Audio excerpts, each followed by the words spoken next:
আসসালামু আলাইকুম দশম শ্রেণীর শিক্ষার্থী বন্ধুরা, আমরা মাধ্যমিক জৈব রসায়ন যে ক্লাসটি ধারাবাহিকভাবে নিচ্ছি তার আজকে 18তম ক্লাস, যে ক্লাসের মাধ্যমে আমরা সৃজনশীল সলভ করব। অর্গানিকের সৃজনশীলগুলো কেমন হয় সেটা একটু দেখব। নিশ্চয়ই তোমরা সবাই ক্লাসটি এনজয় করবে। সবাই আমাকে বলো যে তোমাদের কি কি সিকিউ এ প্রবলেম। তোমরা মেসেঞ্জার গ্রুপে যেসব ছবি দিয়েছিলে তার উপর ভিত্তি করে আমরা আজকে ওই স্ক্রিনশটগুলো নিয়ে আসছি সলভ করার জন্য, এবং আমি সলভ করাচ্ছি। এর বাইরে কোনো কোশ্চেন থাকলে তোমরা বলবে। দেখো, আমরা পেজ নাম্বার 82 এ আমাদের 22 নাম্বার যে সৃজনশীল আছে, ময়মনসিংহ বোর্ড 2020-এ আসছে। এই কোশ্চেনটি দেখো, বলছে এখানে এ যৌগ থেকে এই যৌগ নিশ্চয়ই দেখতে পাচ্ছ কি প্রোপানয়িক অ্যাসিড। এই প্রোপানয়িক অ্যাসিড থেকে তৈরি করতে বলছে ইথেন। বলছে এই যৌগ থেকে ইথেন তৈরি করো। তাহলে প্রোপানয়িক অ্যাসিডের সাথে আমরা প্রথমে সোডিয়াম হাইড্রোক্সাইডের বিক্রিয়া করব, এবং সোডিয়াম হাইড্রোক্সাইডের বিক্রিয়া করার পর তার সাথে আমরা সোডা লাইম যোগ করব। সোডা লাইম যোগ করলে যেটা পাবো সেটাখানে একটা ডিকার্বক্সিলেশন প্রক্রিয়া হবে। নিশ্চয়ই তোমাদের ডিকার্বক্সিলেশন বিক্রিয়া সম্পর্কে মনে আছে যে আমরা জানি, এই দেখো প্রোপানয়িক অ্যাসিড নিয়ে যদি কাজ করি, আমি একবার ডিকার্বক্সিলেশন আবার দেখাচ্ছি। এই যে প্রোপানয়িক অ্যাসিড, সেটা এর সাথে আমরা সোডিয়াম হাইড্রোক্সাইড যোগ করব। ওকে, তাহলে উৎপন্ন হবে কি বলো, CH3 COO CH3 CH2 COO Na যোগ H2। এবার আমরা পেয়ে গেলাম কি সোডিয়াম প্রোপানয়েট। এবার সোডিয়াম প্রোপানয়েটের মধ্যে যদি আমরা সোডা লাইম যোগ করি, তাহলে এবার এখানে ডিকার্বক্সিলেশন প্রসেস হবে। এই যে NaOH, আর একটা হচ্ছে তীর চিহ্নের উপর CaO। তাহলে এখন হবে কি ইথেন উৎপন্ন হবে যোগ Na2CO3 উৎপন্ন হবে। ইথেন উৎপন্ন হবে যোগ Na2CO3 উৎপন্ন হবে। নিশ্চয়ই তোমরা এই ব্যাপারটি বুঝতে পেরেছো। হ্যাঁ, নিশ্চয়ই। এই যে এটার নাম সোডিয়াম প্রোপানয়েট আর এটার নাম ইথেন। ওকে, তাহলে এটা প্রোপানয়িক অ্যাসিড, এর সাথে NaOH যোগ করলা, সোডিয়াম প্রোপানয়েট হলো। সোডিয়াম প্রোপানয়েটের সাথে সোডিয়াম লাইম যোগ করলা, কি পাইলা তোমরা? ইথেন পাইলা। তোমরা ক্লিয়ার কিনা আমাকে একটু জানাও। এবার পরবর্তী দেখো, উদ্দীপকের বি ও সি যৌগের মধ্যে কোনটি অসম্পৃক্ত? তাহলে উদ্দীপকের বি যৌগটা তো মিথেন, এটা সম্পৃক্ত, আর সি যৌগটা কি প্রোপিন। তাহলে কোনটি অসম্পৃক্ত যৌগ? নিশ্চয়ই বুঝতে পারছো প্রোপিন যেটা, এটা সম্পৃক্ত হবে। তোমাকে ব্রোমিন পানি পরীক্ষা এবং বেয়ার পরীক্ষা দেখাতে হবে। ব্রোমিন পানি পরীক্ষা এবং বেয়ার পরীক্ষা দেখাতে হবে, এবং বি যৌগ যেটা মিথেন তা ব্রোমিন পানি এবং বেয়ার পরীক্ষা অংশগ্রহণ করবে না, কারণ এটা কি সম্পৃক্ত যৌগ। নিশ্চয়ই বুঝতে পেরেছো। হ্যাঁ, চলে যাই পরের যৌগে। এখানে দেখো question number 23 page number 83 lecture বুকের, বলছে 2 নং যৌগটির প্রস্তুতির সমীকরণ সহ লিখো। 2 নং যৌগটি হচ্ছে দেখো প্রোপানল। এই যে CnH2n+1 OH, এটা হচ্ছে অ্যালকোহলের সাধারণ সংকেত। এখানে N এর মান 3 দেয়া আছে, তাহলে 3 কার্বন বিশিষ্ট অ্যালকোহলের নাম হচ্ছে প্রোপানল। বলছে 2 নং যৌগটির প্রস্তুতির সমীকরণ সহ লিখো। তাহলে প্রোপানল নিশ্চয়ই তোমরা পারবা। প্রোপানল কিভাবে তৈরি করা যায়, তাই না? আমরা প্রোপানল তৈরি করতে পারি হচ্ছে প্রোপিনের মধ্যে HBr যোগ করে। আমরা প্রথমে পাবো প্রোপাইল হ্যালাইড, আর প্রোপাইল হ্যালাইডের মধ্যে আমরা জলীয় ক্ষার যোগ করলে প্রোপানল পাবো। সেই প্রক্রিয়াও পেতে পারি। আবার প্রোপেন থেকে প্রোপেনের সাথে হ্যালোজেন যোগ করে প্রোপাইল হ্যালাইড, আর প্রোপাইল হ্যালাইডের মধ্যে অ্যালকোহল জলীয় ক্ষার যোগ করলে সেখানেও আমরা প্রোপানল পেতে পারি। দুইভাবে পেতে পারি। দেখো, এই কোশ্চেনটা আমার মনে হয় বোর্ডের টিচাররা হয়তোবা ভুল ক্রমে ভুল করে দিয়েছেন, অথবা ইচ্ছাকৃত দিয়েছেন কিনা, আই ডোন্ট নো আর কি। সে বিষয়টা একটু দেখি এখানে। সেটা হচ্ছে দেখো, এখানে N এর মান 3 মানে কিন্তু এটা প্রোপানল, কিন্তু এখানে N এর মান 3 মানে কিন্তু এটা বিউটানোয়িক অ্যাসিড। ভালো করে খেয়াল করো, এখানে N এর মান 3 মানে কিন্তু বিউটানোয়িক অ্যাসিড। নিশ্চয়ই আমরা এটা বুঝতে পারছি। এখানে N এর মান 3 মানে কিন্তু বিউটানোয়িক অ্যাসিড। নিশ্চয়ই এখানে এই যে CnH2n+1, এখানে 3, আর COOH একটা দিয়ে মোট 4টা কার্বন হয়ে যায়। এখন কোশ্চেন হচ্ছে 2 নং হতে 1 নং। খুব ভালো কথা, প্রোপানল থেকে প্রোপিন। প্রোপানলের মধ্যে গাঢ় সালফিউরিক অ্যাসিড যোগ করলে প্রোপানল নিরোধিত হয়ে প্রোপিন তৈরি হবে। কিন্তু বলছে 1 নং হতে 3 নং। খেয়াল করছো, 2 নং হতে 1 নং এবং 3 নং উভয় যৌগ তৈরি করা সম্ভব কিনা, মানে প্রোপানল থেকে প্রোপানোয়িক অ্যাসিড বিউটানোয়িক অ্যাসিড তৈরি করা সম্ভব কিনা। দেখো, প্রোপানল থেকে প্রোপানোয়িক অ্যাসিড তৈরি করা সম্ভব, কিন্তু প্রোপানল থেকে বিউটানোয়িক অ্যাসিড তৈরি করা তো নিশ্চয়ই একটু ডিফিকাল্ট। তারপর আমরা একটু বোঝার চেষ্টা করি যে আমরা প্রোপানল থেকে কিভাবে বিউটানোয়িক অ্যাসিড তৈরি করতে পারি। CH3 দেন CH2 দেন CH2OH। দেখো, এটা প্রোপানল, ঠিক আছে। এখানে এর মান 3। এর মধ্যে আমরা এমন ভাবে এই বিউটানোয়িক অ্যাসিডটা তৈরি করা হয় যার কোনো বিক্রিয়া আমাদের 9-10 লেভেলে কিন্তু নেই, ইন্টারমিডিয়েট লেভেলের পড়া। তো আমরা চেষ্টা করি উত্তর দেওয়ার জন্য। ধরো PCl3 যোগ করলাম। PCl3 যোগ করলে কি হবে? প্রোপাইল হ্যালাইড হবে। এই যে প্রোপাইল হ্যালাইড হবে যোগ H3PO3 হবে। এই পড়াটা এসএসসি লেভেলে নাই, এইচএসসি লেভেলের একটা পড়া। তোমাদের এটা পড়ার দরকার নাই, যেহেতু তোমরা অনেকে কোশ্চেন করেছো, তাই আমি উত্তর দিচ্ছি। ওকে, এরপর আমরা প্রোপাইল হ্যালাইড যেটা পেয়েছি অর্থাৎ প্রোপাইল ক্লোরাইড যেটা পেয়েছি, প্রোপাইল ক্লোরাইড এর মধ্যে আমরা এবার যোগ করব KCN, পটাশিয়াম সায়ানাইড যোগ করব। পটাশিয়াম সায়ানাইড যদি যোগ করি তাহলে এবার উৎপন্ন হবে প্রোপাইল সায়ানাইড, প্রোপাইল সায়ানাইড উৎপন্ন হবে। এবার যদি আমরা প্রোপাইল সায়ানাইড নেই, CH3 দেন CH2 দেন CH2 দেন CN, একে যদি আমরা অম্লীয় আর্দ্র বিশ্লেষণ করি, এই দেখো অম্লীয় আর্দ্র বিশ্লেষণ করি, তাহলে এটা উৎপন্ন হবে বিউটানোয়িক অ্যাসিড। এই দেখো বিউটানোয়িক অ্যাসিড উৎপন্ন হবে। এই যে প্রত্যেকটা নিচে নাম লিখতে হবে। প্রথমটার নাম হচ্ছে প্রোপানল, এটার নাম প্রোপানল, এটার নাম প্রোপাইল হ্যালাইড। এরপর দেখো প্রোপাইল হ্যালাইডের মধ্যে আমরা KCN যোগ করার পর প্রোপাইল সায়ানাইড পেলাম, আর প্রোপাইল সায়ানাইডকে অম্লীয় আর্দ্র বিশ্লেষণ করলে আমরা প্রোপানোয়িক অ্যাসিড পেলাম। এই হচ্ছে প্রোপানল থেকে বিউটানোয়িক অ্যাসিড তৈরি করার প্রসেস। এই দেখো প্রোপানল থেকে বিউটানোয়িক অ্যাসিড তৈরি করার প্রসেস। যদিও 9-10 লেভেলের বোর্ড বইয়ে এ ধরনের কোনো বিক্রিয়া নাই, তাই আমি চাই না যে তোমরা এটা পড়ো। তারপরও যেহেতু বোর্ড পরীক্ষা আসছে এবং তোমরা জানতে চেয়েছো, তাই আমি তার উত্তর দিয়েছি। ওকে, সবাইকে এটা ক্লিয়ার কিনা? এরপর দেখো 28 নাম্বার যৌগ। দেখো 28 নাম্বারে যদি কোশ্চেন করো 3 নং যৌগ হতে 4 নং যৌগ প্রস্তুতি সমীকরণ সহ লিখো। 3 নং হচ্ছে জৈব অ্যাসিড আর 4 নং হচ্ছে অ্যালকেন। ওই তো আমরা জৈব অ্যাসিডের সাথে সোডিয়াম হাইড্রোক্সাইডের বিক্রিয়া করব, এই জৈব অ্যাসিডের সাথে সোডিয়াম হাইড্রোক্সাইডের বিক্রিয়া করব, তাহলে এটা উৎপন্ন হবে সোডিয়াম অ্যালকানয়েড। আর সোডিয়াম অ্যালকানয়েডের সাথে সোডা লাইম যোগ করব, যেটা ডিকার্বক্সিলেশন প্রসেস, তাহলে আমাদের অ্যালকেন তৈরি হবে। নিশ্চয়ই আমরা কিছুক্ষণ আগে দেখলাম, তোমরা ডিকার্বক্সিলেশন প্রসেসটা বুঝতে পারবা। অর্থাৎ 3 নং থেকে 3 নং এর সাথে আমি একটু টিপস দিয়ে দিচ্ছি। এই যে RCOOH এর সাথে আমরা প্রথমে সোডিয়াম হাইড্রোক্সাইড যোগ করব, তারপর তার সাথে আমরা যোগ করব সোডা লাইম এবং ডিকার্বক্সিলেশন প্রসেসের মাধ্যমে আমরা তখন R বন্ড H পাবো, অর্থাৎ অ্যালকেন পাবো। নিশ্চয়ই তোমরা এটা বুঝতে পারছো। উদ্দীপকের 1 নং যৌগ হতে 2 নং যৌগটি প্রস্তুত সম্ভব কিনা। উদ্দীপকের 1 নং যৌগ হতে 2 নং যৌগটি প্রস্তুত সম্ভব কিনা। 1 নং যৌগ হচ্ছে অ্যালকাইল হ্যালাইড। অ্যালকাইল হ্যালাইড থেকে উৎপন্ন হয়েছে কি দেখো তো, প্রোপিলিন গ্লাইকল, অর্থাৎ প্রোপাইল হ্যালাইড থেকে যে অ্যালকাইলের কার্বন 3 প্রোপিলিন গ্লাইকল। আমি এটা তৈরি করে দিচ্ছি। দেখো অ্যালকাইল হ্যালাইড মানে ধরো এখানে প্রোপাইল হ্যালাইড, যে প্রোপাইল হ্যালাইড, তাই না? হ্যালোজেন কি মেনশন করছে? না, কোনো হ্যালোজেন বলে নাই। এখন ধরো আমি এখানে ক্লোরিন নিয়ে নিলাম, এরপর এখান থেকে আমরা এর মধ্যে আমরা NaOH এর AlC দিব। তাহলে কি হবে বলো তো, কে বলতে পারে কি হবে? এই প্রোপিন যোগ লবণ যোগ পানি উৎপন্ন হবে। ওকে, প্রোপিন যোগ লবণ যোগ পানি। এবার যে প্রোপিন আমরা পাবো,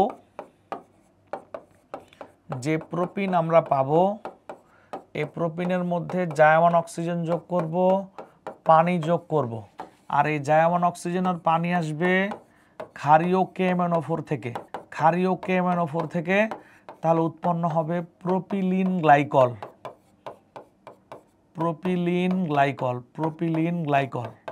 ওকে, এই দেখো প্রোপিন আর এই দেখো প্রোপিলিন গ্লাইকল। নিশ্চয়ই এটা ক্লিয়ার? ওকে, আমরা 29 নাম্বার দেখতে পাচ্ছি। এটা মূলত উদ্দীপক বোঝার জন্য আমি দিয়েছি, যে উদ্দীপক যারা বুঝতে পারো। দেখো অসম্পৃক্ত হাইড্রোকার্বন, এই আণবিক ভর 26 হয় কাদের? দেখো CH ট্রিপল বন্ড CH, এই যে কার্বন 12 দুগুণা 24 আর 2 26, এটা হচ্ছে ইথাইন। এরপর আণবিক ভর 28 হয় কাদের? দেখো CH2 ডাবল বন্ড CH2, হ্যাঁ 12 দুগুণা 24 আর 4 28 হয়। 46 হয় কার? দেখো ইথানলে 46 হয়। তুমি এগুলো মনে রাখতে হবে, হ্যাঁ, বা আণবিক ভাবে করতে হবে। ইথানল, এ দেখো 12 দুগুণা 24, কার্বন 12 দুগুণা 24, অক্সিজেন 16, তাই 24 আর 16 তো 40, আর হাইড্রোজেন 3 আর 2 5 আর 1 6, তাহলে 46 হচ্ছে এটা।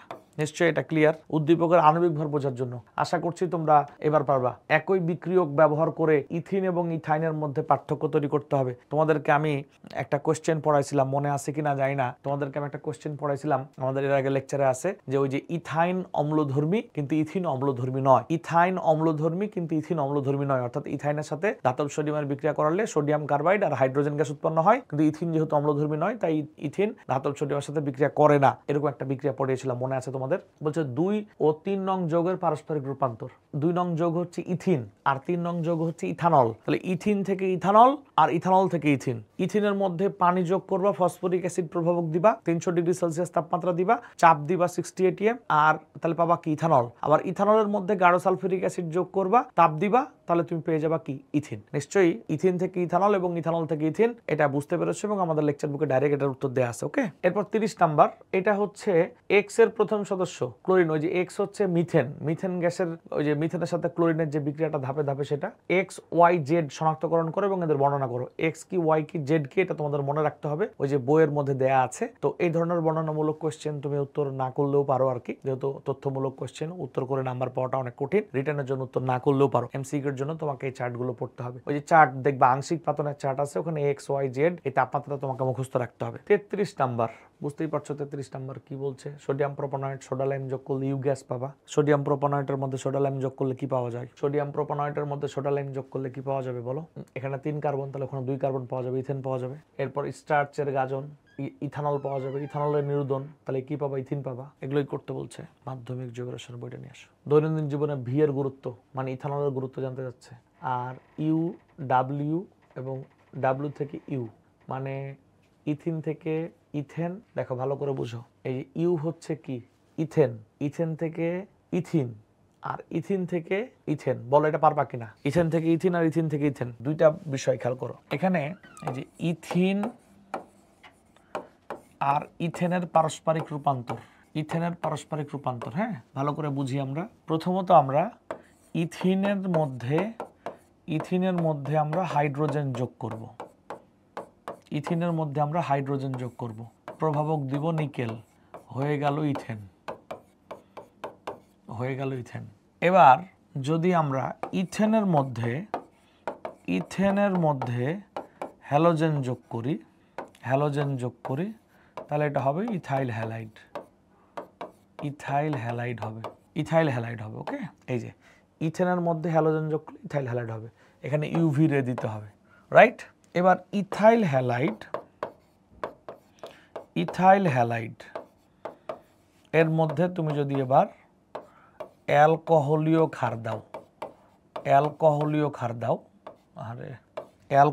ক্ষার দাও, তখন এটা ইথিন হয়ে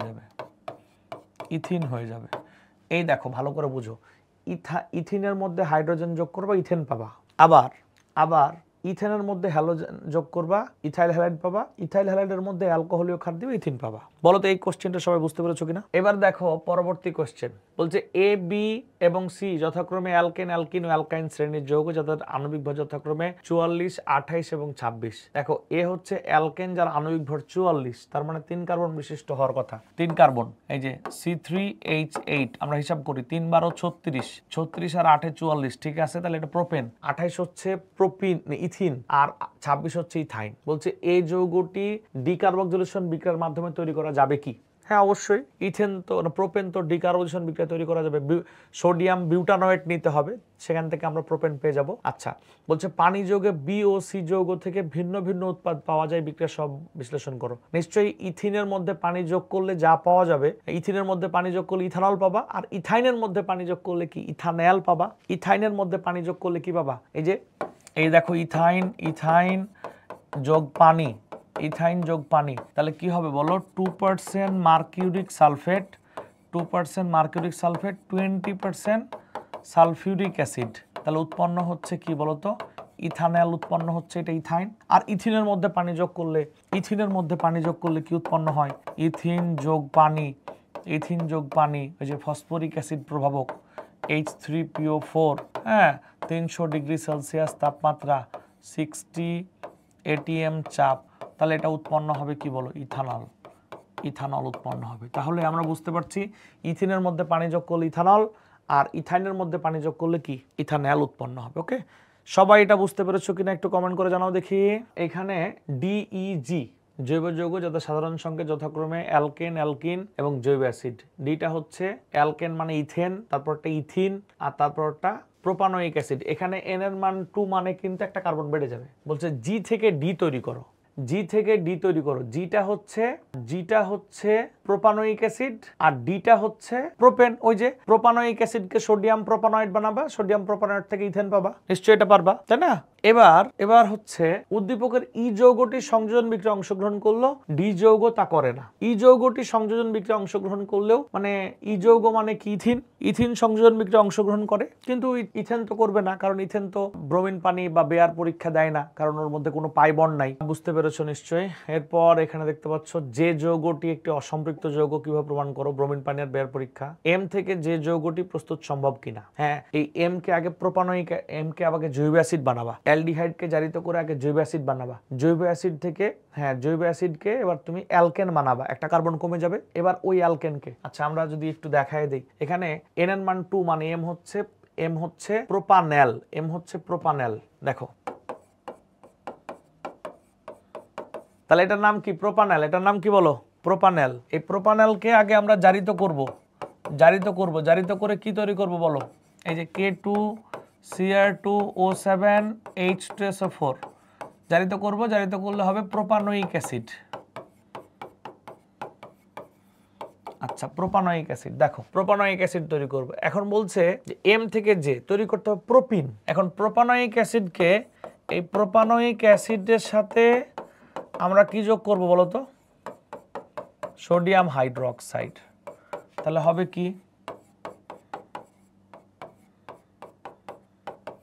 সোডিয়াম প্রোপানয়েড হবে। এবার যেটা সোডিয়াম প্রোপানয়েড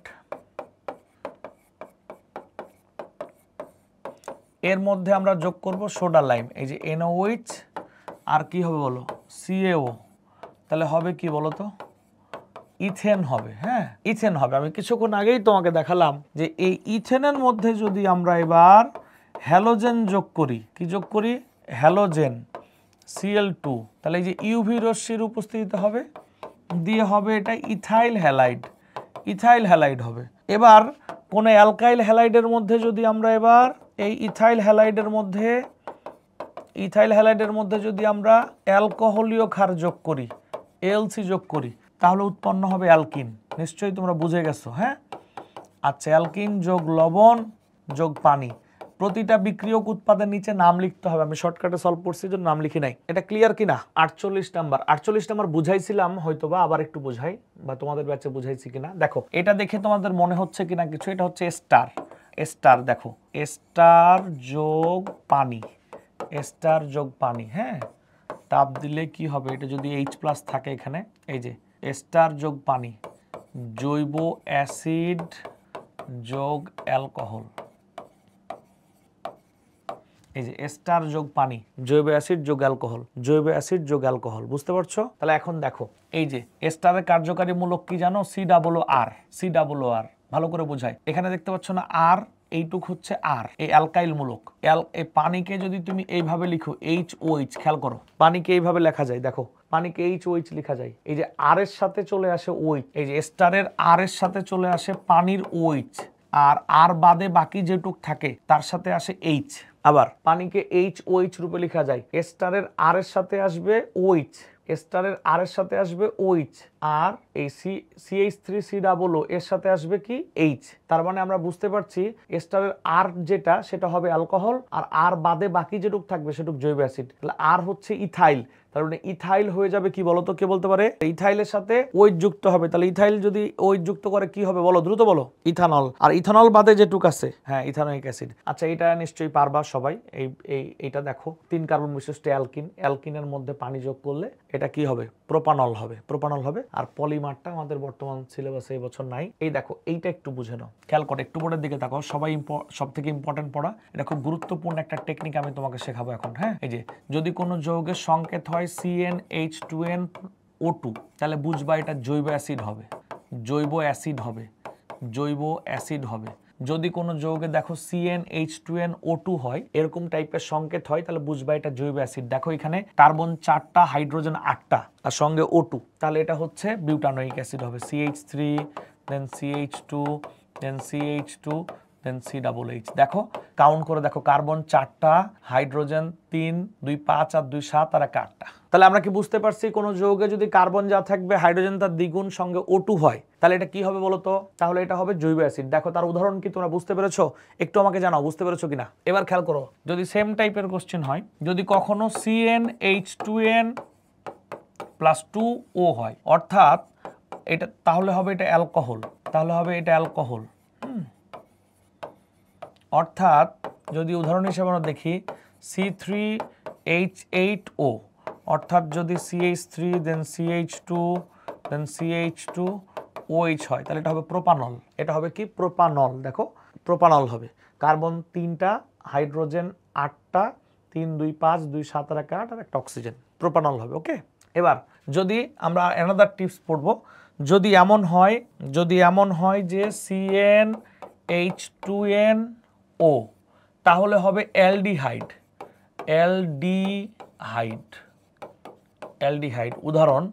উদাহরণ হচ্ছে C3H6O, মানে CH3 bond CH2 bond CHO, এই হচ্ছে প্রোপানল। কার্বন 3টা, হাইড্রোজেন 6টা, একটা O। নিশ্চয়ই বুঝতে পারছো, এটা হচ্ছে অ্যালকোহল, এটা হচ্ছে অ্যালডিহাইড, আর CnH2nO2 হলে এটা জৈব অ্যাসিড হবে। কি ক্লিয়ার? ওকে, এবার বলো আর কোন কোশ্চেনের সমস্যা তোমাদের, আর কোন কোশ্চেনে অসুবিধা? 56 একজন প্রশ্ন করছে তো ক্যালসিয়াম। আচ্ছা, অ্যালকোহল শ্রেণীর প্রথম সদস্য মানে কি? মিথানল। আর এটা হচ্ছে ক্যালসিয়াম কার্বাইড। আর প্রাকৃতিক গ্যাসের মূল উপাদান মানে কি বলো? মিথেন। অ্যালকোহল শ্রেণীর প্রথম সদস্য মানে মিথানল, আর এটা হচ্ছে ক্যালসিয়াম কার্বাইড। বলছে এক্স যৌগ মানে মিথানল থেকে মৃতদেহ সংরক্ষণ তৈরি করো, মানে মৃতদেহ সংরক্ষক মানে কি? ফর্মালডিহাইড মানে কি? মিথানল। তার মানে মিথানল থেকে মিথানল তৈরি করো। ওয়াই থেকে জেড প্রস্তুত করো। ক্যালসিয়াম কার্বাইড থেকে মিথেন তৈরি করতে বলছে। ক্যালসিয়াম কার্বাইড থেকে প্রাকৃতিক গ্যাসের মূল উপাদান ওয়াই থেকে জেড তৈরি করো। তো ক্যালসিয়াম কার্বাইড থেকে প্রথমে পাবা কি? ইথাইনকে বানাবা ইথানোয়িক অ্যাসিড, ইথানোয়িক অ্যাসিডকে ডিকার্বক্সিলেশন করলে পাবা মিথেন। বুঝতে পারছো ব্যাপারটা? আবার ক্যালসিয়াম কার্বাইডকে প্রথমে বানাবা ইথাইনকে বানাবা ইথানোয়িক অ্যাসিড, ইথানোয়িক অ্যাসিডকে ডিকার্বক্সিলেশন প্রক্রিয়ায় তুমি কি বানাবা? মিথেন। বলো এটা ক্লিয়ার কিনা? প্রথমে তুমি ইথাইন নিবা, হ্যাঁ, ইথাইনকে তুমি বানাবা ইথানোয়িক অ্যাসিড, নিশ্চয়ই পারবা, এটা পারবা না? এবার একে বানাবা সোডিয়াম ইথানয়েট, তারপর সোডিয়াম ইথানয়েট থেকে তুমি মিথেন বানাবা। পারবা? এভাবে ফ্লো চার্ট লিখে দিলে এটা তো পারার কথা। কিউ হচ্ছে প্রোপানল, কিউ হতে জৈব অ্যাসিড, মানে প্রোপানল থেকে প্রোপানোয়িক অ্যাসিড তৈরি করবা। আর পি হচ্ছে প্রোপিন, পি ও কিউ এর পারস্পরিক রূপান্তর। প্রোপানলের মধ্যে পানি যোগ করলে, না প্রোপানল থেকে পানি অপসারণ করলে প্রোপিন, আর প্রোপিনের মধ্যে পানি যোগ করলেও হতে পারে। আবার প্রোপিনের মধ্যে HBr দিবা, তাহলে প্রোপাইল হ্যালাইড হবে, H2O2 দিয়ে HBr দিবা, প্রোপাইল হ্যালাইড হবে, প্রোপাইল হ্যালাইডের মধ্যে জলীয় ক্ষার দিবা, প্রোপানল হয়ে যাবে।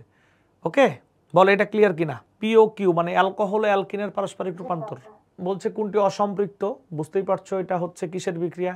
ব্রোমিন পানি বেয়ার পরীক্ষা। 2 নং হতে ফ্যাটি অ্যাসিড তৈরি করো। 2 নং মানে হচ্ছে ইথিন থেকে জৈব অ্যাসিড তৈরি করতে বলছে। এটা তো নিশ্চয়ই পারবা, ইথিন থেকে জৈব অ্যাসিড তৈরি করতে।